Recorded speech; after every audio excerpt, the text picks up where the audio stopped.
తండ్రి, కుమారుడు, పరిశుద్ధాత్మ త్రియేక దేవుని నామం పేరట ఆమెన్. మన తండ్రి అయిన దేవుని నుండి, ప్రభు అయిన యేసుక్రీస్తు నుండి కృపా సమాధానములు మీకు కలుగునుగాక. ప్రియ విశ్వాసులారా, ఈ ప్రత్యేక విశ్రాంతి దినము మనము ఒక నూతనమైనటువంటి ఈ ఋతు క్రమంలో ప్రవేశిస్తూ ఉన్నాం.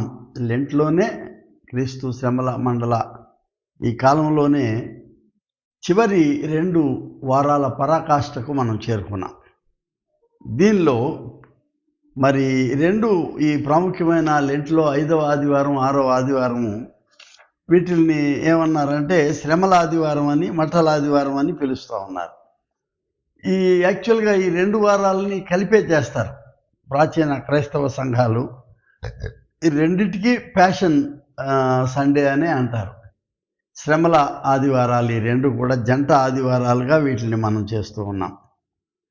6వ ఆదివారం ఏమో క్రీస్తు ప్రభు ఆయన మట్టల ఆదివారంగా యెరూషలేములో ప్రవేశించడం. లెంటులో 5వ వారం ఏమో శ్రమల ఆదివారం. సిలువ, కృపా ప్రత్యక్షత, the manifestation of the grace of God, కృపా ప్రత్యక్షత అనే అంశాన్ని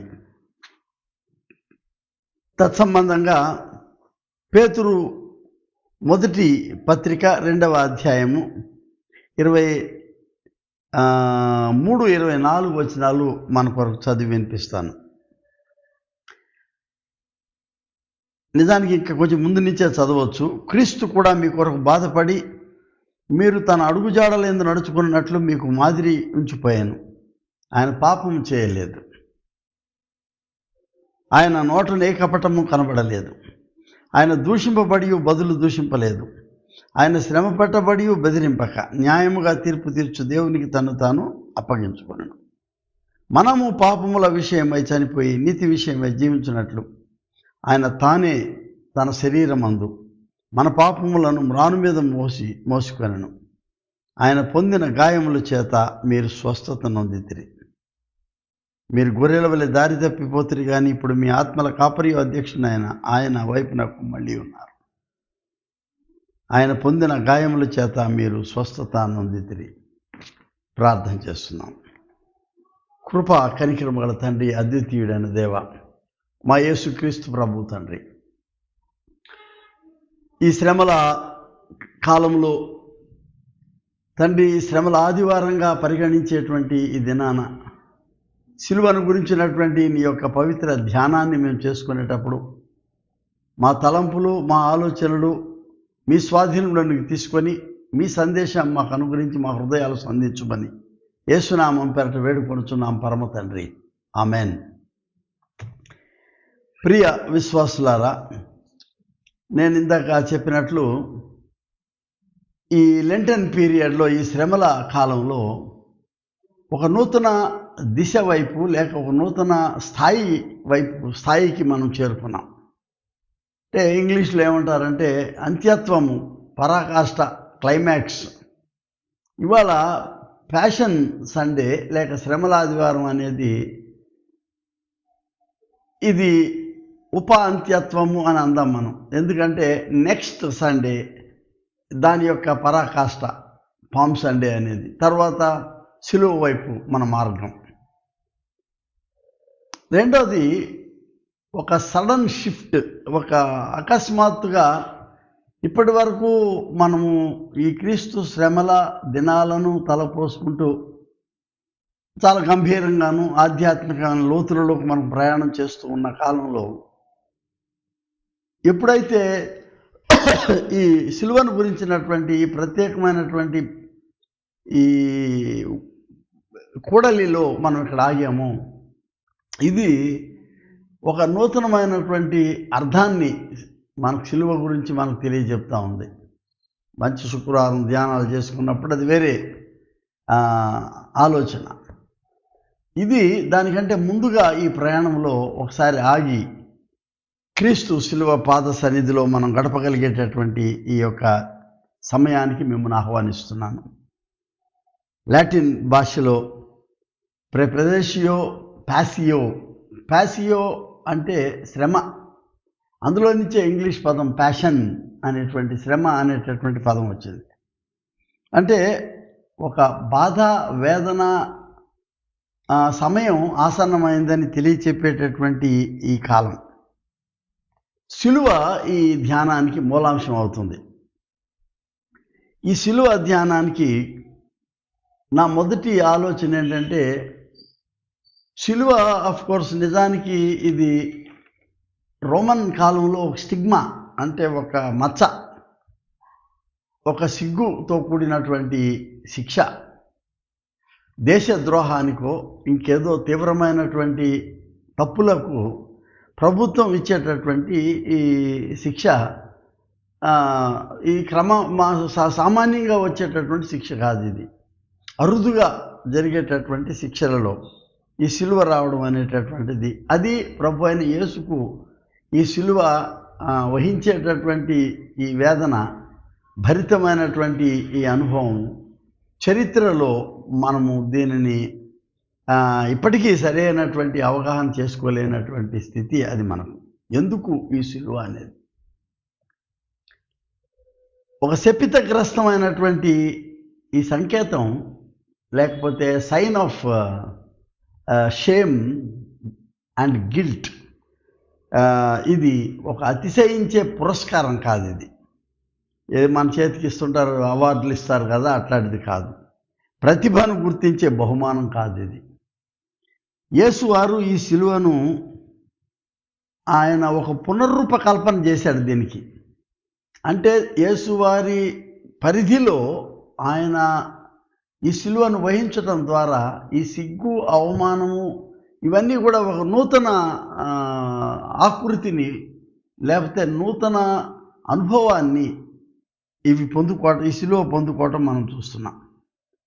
శిలువ శాపభూయిష్టం కాకుండా దీవెనార్హతమైనటువంటి ఒక సంకేతంగాను, మానవ జీవన విధానాన్ని శుద్ధీకరించే సంకేతంగాను, ప్రభువు తన విలువైన రక్తముతో మానవ పాప జీవితాన్ని ప్రక్షాళన చేసేటువంటి దాని సంకేతంగాను ఈ శిలువ మారటం అనేది చూస్తున్నాం. Now it is turned from shame and guilt to holiness and blessing. సరే, దీన్ని మెస్సాయనిక్ జనరాసిటీ అంటారు. అంటే మెస్సియా వారి యొక్క ఆయన యొక్క విస్తృతమైనటువంటి ఆయన ఔదార్యముతో కూడిన ప్రేమ, ఎక్స్ట్రావగెన్సా ఆఫ్ లవ్ ఆఫ్ గాడ్ అన్నాం దీన్ని. ఇంకొక అర్థం దీన్ని తీసుకోవాలంటే, శిలువ ఎందుకు ఇది తప్ప వేరే మార్గం లేదా రక్షణకు అనేటువంటి ఆలోచన వచ్చినప్పుడు, ఇది దేవుని న్యాయము. చాలాసార్లు మనకి ఫిలాసఫీలోను లేక పోయిట్రీలో ఒక మాట ఉంటుంది, ఏంటంటే పోయిటిక్ జస్టిస్ అనేటువంటి మాట ఉంటుంది. పోయిటిక్ జస్టిస్ అని అంటే ఏంటంటే, ఆ కర్మఫలము లేకపోతే దాని తగినటువంటి ప్రతిఫలము ఈ కొనసాగిపోయేటటువంటి ఈ చరిత్రలో ఇక్కడ ఒకసారి ఆగి జరుగుతున్నటువంటి ఈ సంభవము అనేది ఇట్ ఈస్ బట్ న్యాచురల్ అన్న ఫీలింగ్ వస్తుంది, పోయిటిక్ జస్టిస్. కానీ ఇది దేవుని యొక్క న్యాయం ఇది అనేది చెప్పడానికి యెషయా గ్రంథం 42వ అధ్యాయంలో మొదటి 4 వచనాలు మనం చదవంగానే, ఈ 4 వచనాల్లో న్యాయము అనేటటువంటిది పదే పదే అది పునరావృతం అవడాన్ని మనం చూస్తున్నాం. ఇదిగో నేను ఆదుకున్న నా సేవకుడు, నేను ఏర్పరచుకున్న వాడు, నా ప్రాణమునకు ప్రియుడు, అతని యందు నా ఆత్మ ఉంచున్నాను. అతడు అన్యజనులకు న్యాయము కనపరచును, అతడు సత్యం అనుసరించి న్యాయము కనపరచును. భూలోకమున న్యాయం స్థాపించే వరకు అతడు మందగిలడు, నలుగుబడడు. ఈ న్యాయము గాడ్స్ జస్టిస్. ఈ గాడ్స్ జస్టిస్ అనేటటువంటిది ఒక మనల్ని కించిత్తు ఆలోచనలోకి నడిపించేటటువంటి ఈ మాట ఇది. అదేంటంటే గాడ్స్ జస్టిస్ అంటే జదోక్ అనేటటువంటి హిబ్రూ పదం. జదోక్, అందులోంచి మెల్కీ జదోక్ అన్నాం. మాలిక్ జదోక్ అంటే హీఈస్ కింగ్ ఆఫ్ జస్టిస్ అని అర్థం అన్నమాట. మెల్కీ జదోక్, జడ్కను అనేటటువంటి పదంలో దీనిలో ఒక అర్థం ఏంటంటే దేవుని నీతి, దేవుని న్యాయం. ఇంకా వేరే పదాలు ఉన్నాయి ఇందులో. అదాల్ అనే పదం జస్టిసే, అంటే కోర్టుల్లోకి వెళ్ళినప్పుడు లాలో న్యాయం తీర్చుకోవడానికి ఇది తప్పు ఇది మంచి అని చెప్పేటువంటిది అదాలత్ కోర్ట్స్. షఫాత్ అని ఇంకో పదం ఉంది, అది జస్టిస్. మిష్ఫాత్ అంటే జడ్జి గారు అన్నమాట. ఇది చాలా అవసరమైనటువంటి అర్థం. ఇది ఏంటంటే అసలు లిటరల్ మీనింగ్ ఏంటంటే ఈ షఫాత్ అంటే స్టిఫ్నెస్, బాగా ఏంటంటే ఎవరికి మింగుడు పడకుండా వంగకుండా ఉండేటటువంటి ఆ స్టిఫ్నెస్ని షఫాత్ అని కూడా అంటారు. అంటే జడ్జెస్ సహజంగా ఎవరి వైపు కూడా వాళ్ళు ప్రత్యేకమైనటువంటి దీంతో చూడరు, లొంగరు, వాళ్ళ న్యాయం సూటి అయినటువంటిది కాబట్టి షఫాత్. ఈ మిష్ఫాత్ అని అనడంలో ఇదివరకు కొన్నిసార్లు చెప్పాను ఇక్కడ నేను వాక్యంలో, మళ్ళీ క్లుప్తంగా చెప్తే ఏంటంటే ఆయనే న్యాయం తీర్చేటటువంటి రాజుగారు దేవుడు. మరలా ఇంకొక రూపంలోకి వచ్చి ఆయన న్యాయం తీసుకొనే రాజుగారు అయ్యాడు. రాజు పేదలాగా అనమాట.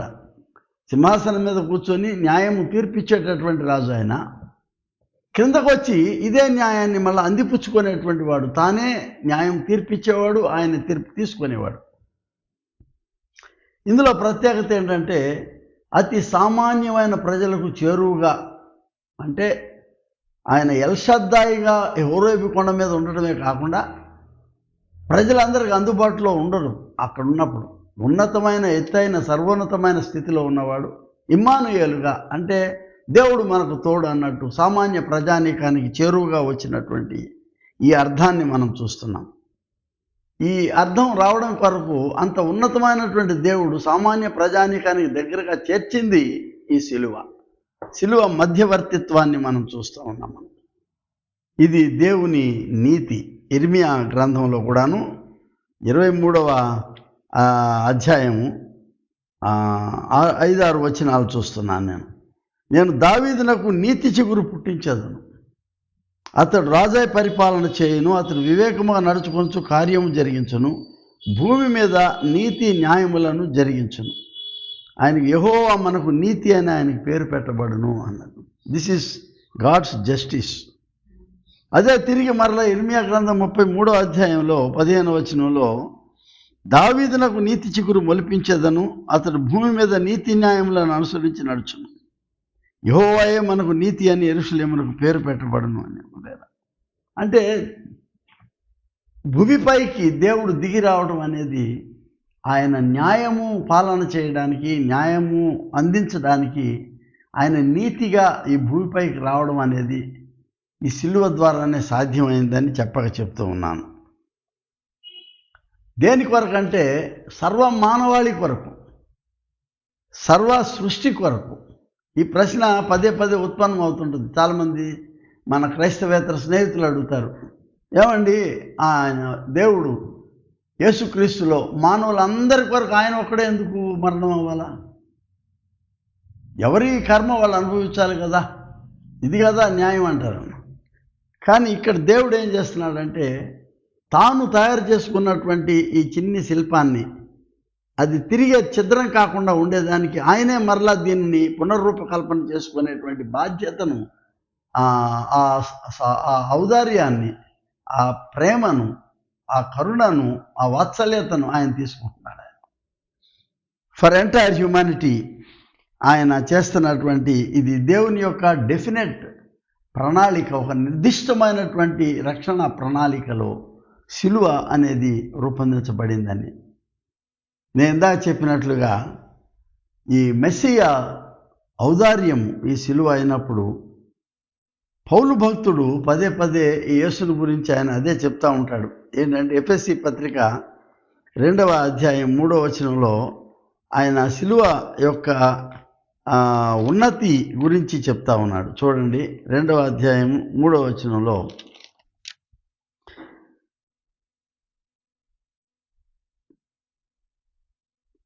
ఆయన దేవుడు కరుణా సంపన్నుడై ఉండి మనము మన అపరాధముల చేత చచ్చిన వారమై ఉండినప్పుడు సైతము మన ఎడల చూపిన తన మహాప్రేమ చేత మనలను క్రీస్తుతో కూడా బ్రతికించెను. While we are dead in our sins, మన పాపములలో మనం మునిగిపోయి ఉన్నప్పుడు, అంటే మనకు దేవుడు అనుగ్రహించినటువంటి ఈ స్వచ్ఛందమైనటువంటి ఈ ప్రేమామృతమైనటువంటి ఈ జీవితాన్ని మనం నాశనం చేసుకుంటున్నప్పుడు, తిరిగి ఆయన తన ప్రేమ చేత మనలను బ్రతికించడానికి ఆయన క్రీస్తు ఈ లోకానికి వచ్చినటువంటి మాటను పౌలు గారు చెప్తా ఉన్నాడు. పదే పదే ఆ అధ్యాయంలో క్రీస్తు యేసునందు మనలను ఆయనతో కూడా లేపి పరలోకమందు ఆయనతో కూడా కూర్చుండబెట్టెను, మీరు విశ్వాసము ద్వారా కృపచేతనే రక్షింపబడితిరి అని.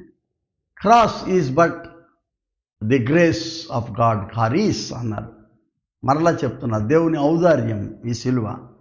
మనం ఇదివరకు అనుకున్నాడు శపితగ్రస్తమైనటువంటి దాన్ని మార్చేశాడు ఈయన, దాన్ని పునర్రూపకల్పన చేసి ఇది దేవుని ఔదార్యంగాను, దేవుని కృపగాను, దేవుని వాత్సల్యతగాను, దేవుని ప్రేమగాను అని మార్చడం అనేది మనం చూస్తున్నాం. తన సిలువ వలన, అంటే సిలువ మానవ జీవితాన్ని పునర్స్థితీకరణ చేయడాన్ని, అంటే రెస్టోరింగ్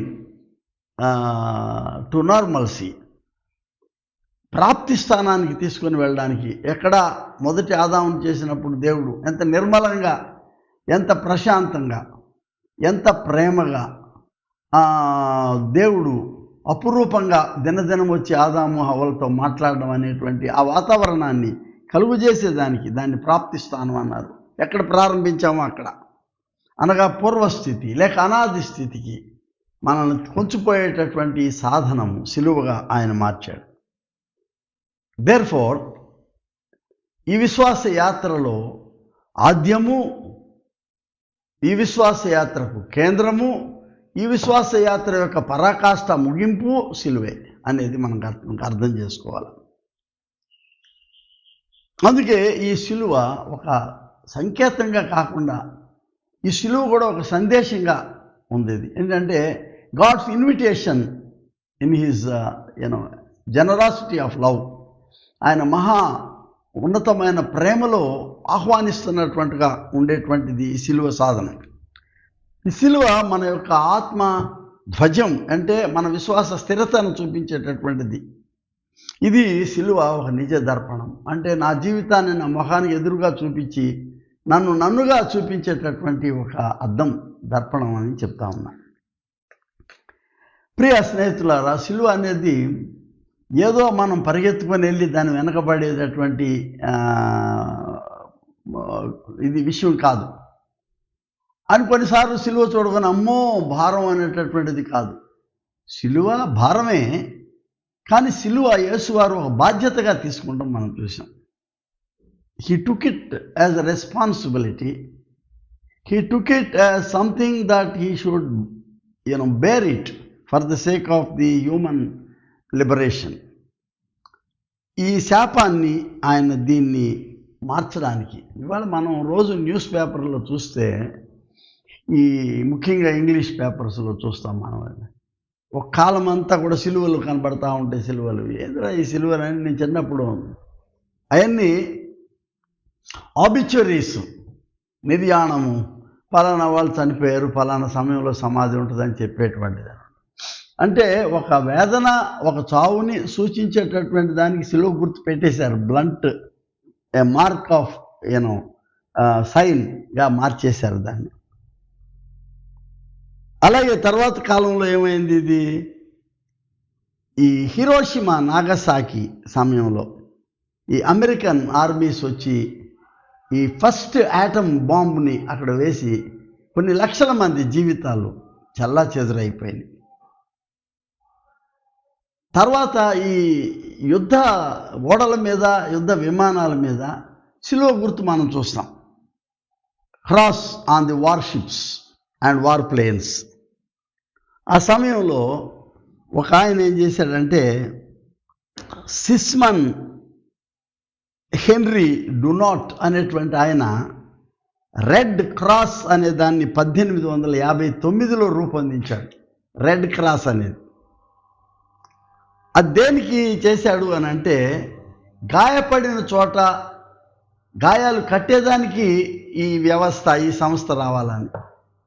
వీళ్ళకి అక్కడున్న రాజకీయ యుద్ధాలతో పని లేదు, అక్కడున్న దేశం యొక్క రాజకీయాలతో పని లేదు. వీళ్ళకి కావాల్సింది ఏంటంటే permission to go and give bandage, అంటే వాళ్ళకి స్వస్థత చేసేదానికి ఒక ఇంటర్వెన్షన్ అన్నమాట. దాన్ని వాళ్ళు రెడ్ క్రాస్గా 1859లో రూపొందించారు. నాకు ఒక ఆయన, నేను నిర్ధారణ చేయడానికి ఒక గ్రామం వెళ్ళినప్పుడు పోలవరం అనే స్థలంలో అక్కడున్న తహసీల్దార్ గారి కొడుకులు ఇద్దరు నిర్ధారణకు వచ్చారు. తెల్ల బట్టలు వేసుకొని చక్కగా 2 కాయిన్స్ తీసుకొచ్చారు నా దగ్గరికి. పాతకాలపు నల్ల కానీళ్ళు అంటారు, కానీ అందులో ఏముందంటే సంవత్సరం 1836 ఈస్ట్ ఇండియా కంపెనీ అని రాసి ఉంది. మధ్యలో ఏం రాసి ఉందంటే Jesus Christ bread of life అని రాసి ఉంది ఇంగ్లీష్లో. అంటే యేసుక్రీస్తు జీవాహారం అని రాసింది. భారతదేశంలో 1836లో సిలువని తీసుకొచ్చేసారు మన వాళ్ళు ఇక్కడికి, ఈ ఈస్ట్ ఇండియా కంపెనీ వాళ్ళు. సిలువ ఎక్కడికైనా వెళ్ళిపోయింది, చేరుకుంది. ఒక అధికారయుతంగానో లేకపోతే గాయాలు కట్టేదానికో రెడ్ క్రాస్ లాగానో సిలువ రావటం చూస్తున్నాం. యూర్గన్ మోల్ట్మెన్ అనేటువంటి ఆయన క్రూసిఫైడ్ గాడ్, క్రీస్తు ఎవరంటే సిలువ వేయబడిన దేవుడు అన్నట్టు రాస్తాడు ఆయన. అందులో ఆయన సిలువను ఒక అథారిటీ కింద చూపించడం, అధికారం కలిగి ఉన్న దాని కింద. సిలువను ఒక మంత్రశక్తి కింద చూపించడం, మిస్టికల్ పవర్ ఉన్నదానిగా చూపించడం. అంటే అయ్యా మా గేదె పాలు ఇట్లేదయ్యా, కొంచెం సిలువేస్తావా స్వామి అని పాదిరి గారి దగ్గరికి వస్తారు కొంతమంది. వాటికి కాదు ఇది. సిలువ అనేది ఇట్ ఈజ్ రగ్గెడ్ క్రాస్, మొరటు కర్ర ఈయన సిలువ. అది దానికి పౌలు ఫిలిప్పీ పత్రికలో 2వ అధ్యాయం చాలా ఫేమస్, మన అందరికీ పరిచయమైనటువంటిది. 2వ అధ్యాయం 9వ వచనం నుంచి చూస్తే ఆయన చెప్పేది ఈ సిలువ గురించిన పరాకాష్ఠగా ఆయన ఏం చెప్తున్నాడంటే, ఆయన మనుషుల పోలికగా పుట్టి దాసుని స్వరూపం ధరించుకొని తను తాను రిక్తునిగా చేసుకున్నాడు. సిలువ మీద దేవుడు తనను తాను ఖాళీ చేసుకున్న అనుభవం గురించి మాట్లాడుతున్నాడు. రిక్తునిగా చేసుకున్నాను అంటే గ్రీక్ భాషలో అతను వాడిన పదం ఏంటంటే కినోసిస్, అంటే కంప్లీట్గా ఈ పాత్రను తిరగేసి ఖాళీ అయిపోయింది, అక్కడ ఏమీ లేదు, ఒక చుక్క కూడా లేదని. He emptied himself.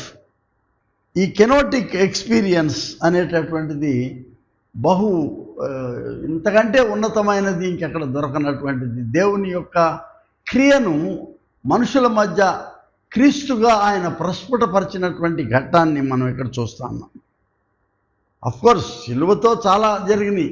ఇందాక నేను రెడ్ క్రాస్ చెప్పినట్లు 312 ఈ సామాన్య శకంలో, మనం క్రీస్తు శకం అన్నప్పుడు ఈ కాన్స్టాంటైన్ అనే అతను రోమును జయించేదానికి మెల్వియన్ బ్రిడ్జ్ దగ్గర ఆయన ఒక మ్యాక్సెంటియస్ అనేటటువంటి వాడి మీద దండెత్తాడు.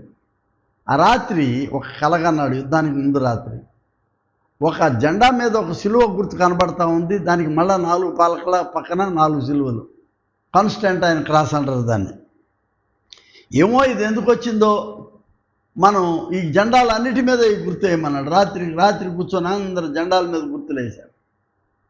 ఈ ధ్వజంతో, ఈ సిలువ గుర్తుతో ఉదయకాలం వెళ్ళి ఆ మ్యాక్సెంటస్ అనేవాడిని జయించి he establish the Holy Roman Empire, అంటే పరిశుద్ధ రోమా సామ్రాజ్య స్థాపన చేస్తూ, and he accepted cross as his symbol of faith. తన రక్షణ ఆ విశ్వాస గుర్తుగా దాన్ని తీసుకోవటం క్రైస్తవ సంఘ చరిత్రనే మార్చేసింది. అది అంటే ఈ సిలువ వెనుకున్నటువంటి ఈ రాజకీయ చతురత, రాజకీయ ప్రభుత్వం, రాజకీయ అధికారం ఎర్లీ 4th సెంచరీలో సర్వమానవాళికి ఒక నూతనమైనటువంటి ఒక ప్రొక్లమేషన్ ఆఫ్ క్రాస్ ప్రారంభమైనట్టు మనం చూస్తున్నాం. దాని నుంచే యెరూషలేంకి హెలీనా ఆయన తల్లి వచ్చి అక్కడ అనేక దేవాలయాలను తిరిగి యేసు సంచారం చేసిన స్థలాల్లో కట్టడం జరిగింది.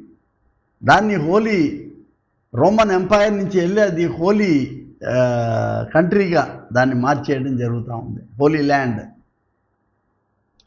మరో దృక్పథంలో సిలువ ఒక నిరీక్షణకు చిహ్నం. అది ఏంటంటే ఈ cross continuing sign of hope. నా పితరుల తరాలకి, నా తరానికి, నా తర్వాత తరాలకి శాశ్వతమైనటువంటి ఒక నిరీక్షణాస్పదమైనటువంటి చిహ్నంగా అది ఉండిపోయింది. ఈ సందర్భంలో ఈ మార్కు 10వ అధ్యాయంలో ఒక చిన్న తమాషా జరుగుతుంది. ఏంటంటే ఈ జెబెదయి కుమారులు, ఒక రకంగా చెప్పాలంటే ప్రభు వారికి చిన్నమ్మ పిల్లలే అనొచ్చు వాళ్ళని. వాళ్ళిద్దరూ వచ్చారు, యాకోబు, యోహాను. యోహాన్ వండర్ఫుల్ క్యారెక్టర్, యేసును ఆనుకునే జీవించినవాడు.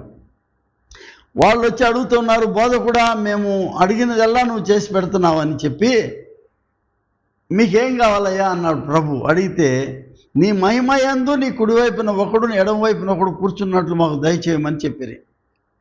ప్రభు అంటున్నాడు, మీరేం అడుగుతున్నారో మీకు తెలియదు. నేను త్రాగుచున్న గిన్నెలోని త్రాగుటైనను, నేను పొందుతున్న బాప్తిస్మము పొందుటైనను మీ చేత అగునా. ఇదేదో త్రాగుచున్న గిన్నెలో అంటే వాళ్ళు ఏమనుకున్నారు, ఇదే కోకో కోలా థమ్సప్ లాంటిది అనుకున్నారేమో. ఓఎస్ అన్నారు.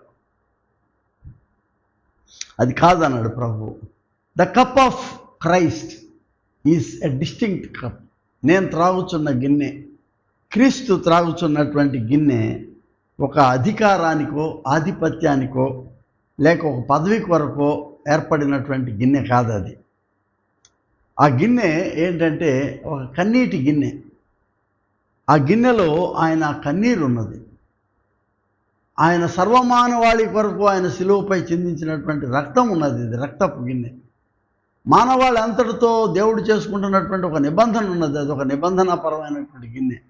అంత ఉన్నతమైనటువంటి అర్థం కలిగినటువంటి ఈ గిన్నె దేవుడి యొక్క న్యాయము, దేవుని నీతిని అనుసరించి తనను తాను ఛేదించుకున్నటువంటి, తనను తాను రిక్తుని చేసుకున్నటువంటి గిన్నె ఇక్కడ మనం చూస్తున్నాం.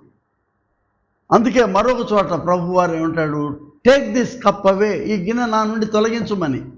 తండ్రి నీ చిత్తమైతే ఈ గిన్నె తొలగించమని గెత్సేమనేలో ప్రాధేయపడతా ఉన్నాడు ప్రభు. సాధారణమైన మానవుడిగా ఆయన పరిపూర్ణంగా తనలో ఉన్నటువంటి ఏ దైవత్వం మిగలకుండా ఖాళీ అయిపోయినప్పుడు సంపూర్ణ మానవత్వంలో ఆయన ఒక వేదనతో ప్రార్థన చేస్తున్నాడు, ఈ గిన్నె నా నుండి తొలగించుము. This cup is the way of cross, way of Christ. Yesu మార్గము, ఇది యేసుని యొక్క విధానము.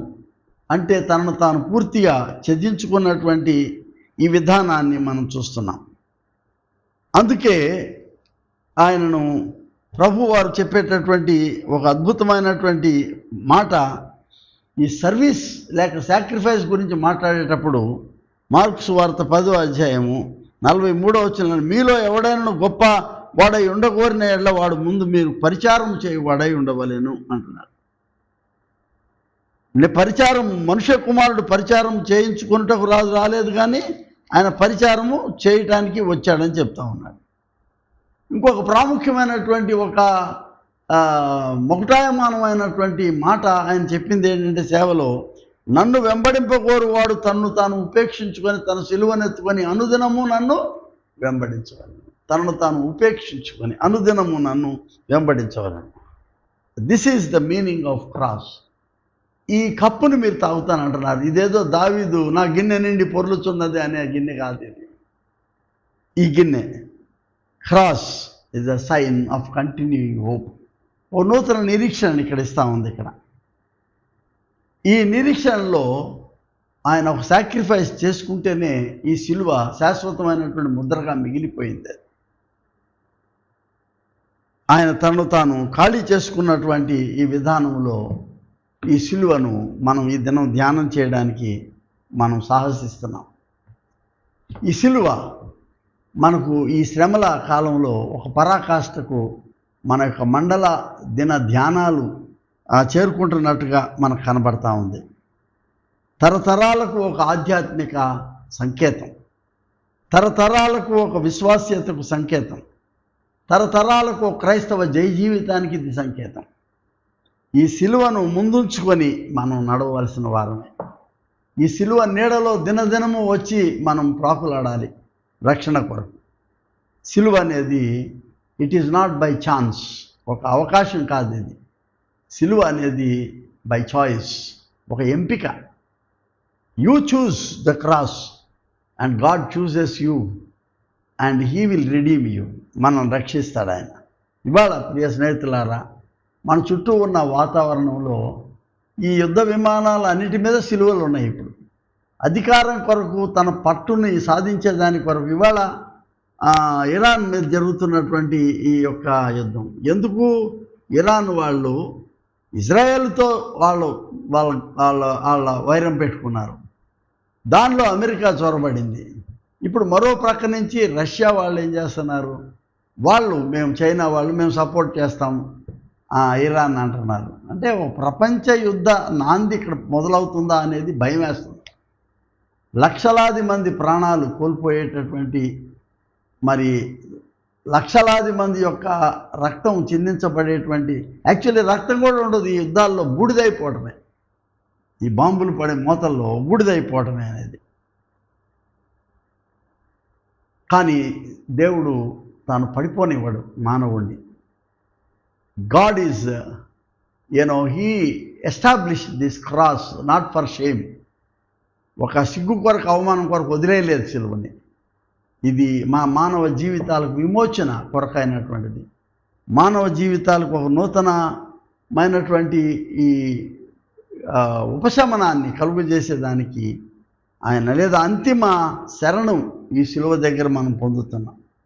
కోల్పోయిన మానవ విలువలు పునఃసంపాద్యం చేసుకునేదానికి ఈ సిలువను దేవుడు ఒక హీలింగ్ సాధనంగా, ఒక స్వస్థత సాధనంగా దీన్ని ఆయన వాడడాన్ని మనం చూస్తున్నాం. కాబట్టి ఈ సిలువ ఆదివారము, లేక ఈ యొక్క శ్రమల ఆదివారం నాడు మనం చూస్తున్నది ఏంటంటే, ఇది కేవలం ఆధ్యాత్మిక సింబల్గానే, సైన్గానే, సంకేతంగానే కాకుండా, లేకపోతే దీనిలో ఇంకేదో పవర్ ఉందనే సంకేతం కాకుండా, అంటాడు సిలువను గూర్చిన వార్త నశించుచున్న వారికి వెర్రితనంగా ఉంది, కానీ రక్షింపబడిన వారికి దేవుని శక్తి. It is the power of God, power to restore the peace అనేది ది అల్టిమేట్ మెసేజ్. అంటే అంతిమంగా దేవుని సమాధానాన్ని ఆయన ఇచ్చేదానికి ఈ సిలువను ఆయన మన ముందు ఉంచాడు. ఆయన ఆ సిలువను వహించాడు, సిలువను భరించాడు.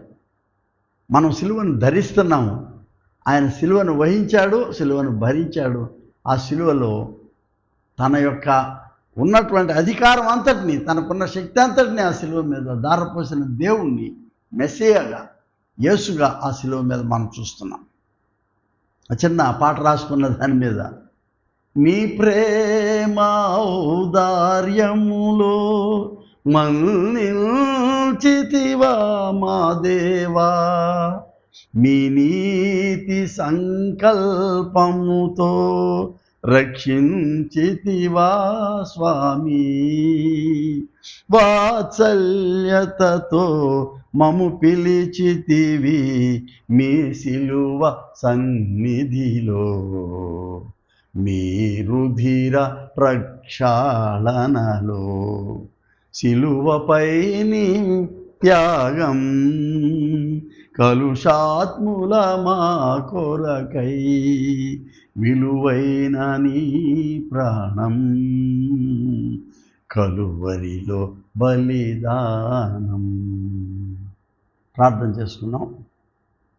అతి పరిశుద్ధుడైన తండ్రి, నిత్యుడైన దేవ, ఈ మా విశ్వాస యాత్రలో, శ్రమల మార్గంలో మేము ఒక పరాకాష్ఠకు చేరుకుంటున్నామని నమ్ముతూ ఉన్నాం. నీ సిలువను గురించిన వార్త మాకు నీ శక్తిగా ప్రదానం చేశారు. మీకు అందుకు వేలాది స్తోత్రాలు. ఇది కేవలం ఏదో బహుమానంగానో లేకపోతే అపురూపంగానే తీసుకునేది కాకుండా, ఇందులో ఎంత వేదన, ఎంత శ్రమ, ఎంత రక్తము నీవు చిందించావు అనేది మేము చూసినప్పుడు, నీ సిలువ పాద సన్నిధిలోనే ప్రభా మేము అన్నీ విడిచి నీ పాద సన్నిధిలో గోజాడుతున్నాం. నీ సిలువ నుండి స్రవించేటటువంటి ఒక్క బిందువు మా జీవితాలపైన మీరు చిందించండి. మా కుటుంబాలపైన మీరు చిందించండి. ప్రతి వ్యక్తి పైన నీ యొక్క సిలువ రక్త బిందువును మీరు చిలకరించండి. తత్సంబంధమైనటువంటి ఉపశమనాన్ని, రక్షణను మా జీవితాలకు, మా కుటుంబాలకు ప్రసాదించండి. ఈ రక్షణ యాత్రలో నీ శిలువ యొక్క ప్రాధాన్యత, నీ శిలువ యొక్క విశిష్టతను మేము గమనిస్తున్నాం. నీ శిలువ కేంద్రము ఎలా ఉంటుందో మా జీవితాలకు, అనగా శిలువ కేంద్రితమైన జీవితాల ద్వారా సంప్రాప్తమైన నీ రక్షణ మా అందరికీ ప్రసాదించమని యేసునామం పేరట వేడుకొనుచున్నాం పరమ తండ్రి. ఆమెన్. మన ప్రభు అయిన యేసుక్రీస్తు కృపా తండ్రి అయిన దేవుని ప్రేమ, పరిశుద్ధాత్మ యొక్క నిత్య సహవాసము, సమాధానము మీకు, మీ కుటుంబాలకు సదా తోడైండును గాక. ఆమెన్.